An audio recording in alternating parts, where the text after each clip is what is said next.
getting very busy now on day 2 of the Dublin Tech Summit, and I managed to grab Joanna Reilly from Censia to talk to me a bit about how positive this business is and why you're at the Dublin Tech Summit today. Thanks. I'm at the Dublin Tech Summit to talk about the future of recruiting, and am very excited about what we're doing at Censia.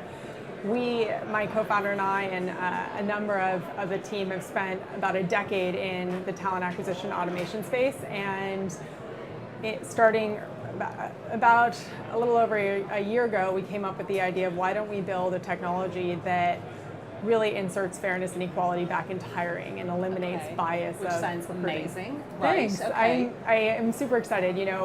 We believe that it should be blind when sourcing talent for a job, that they should not have to guard against their gender or ethnicity or race or sexual orientation, and that should all be blind. And so we came to the market with very sophisticated intelligence and probably one of the largest talent databases in the world to predictively match the most in-demand people to opportunities without bias and human error. So. Do you have a problem though with the cloud that is social media on people finding out too much about people and they're being biased anyway? Is that a problem in the space at the moment or not? It is a problem, but what we look at is how can we use the professional information of a person and their professional CV data, correct, yes. their CV, that they want to be found out there, and how do we use that to predictively match people? What we don't look at is social communication and whatnot.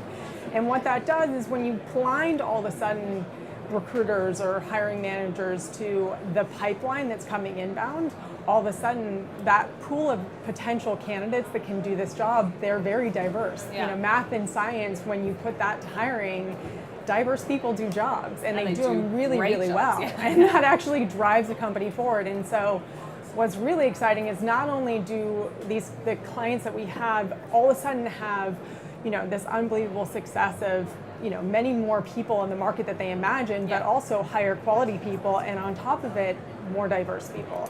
We look at there is a big problem of if you don't have diverse people interviewing for the job. Let's say there's only one, middle-aged white man. Yeah, well, no, let's say there's only one, underrepresented minority, so a female, let's say. There is a 0% probability that she is going to get the job if she's the only person in the candidate pool. Okay. However, the second they're 2 or 3, those percentages go way up because all of a sudden they're not the outlier anymore. Yes, and they're not just sitting there single. Okay. And so it's something that we looked at was saying we can improve that. We can't change how human-to-human interaction, the biases of unconscious or conscious biases, we can't necessarily affect that right now, but what we look to affect is really that front end of the pipeline, because the second you insert more people of diversity into that pool, the shift is dramatic.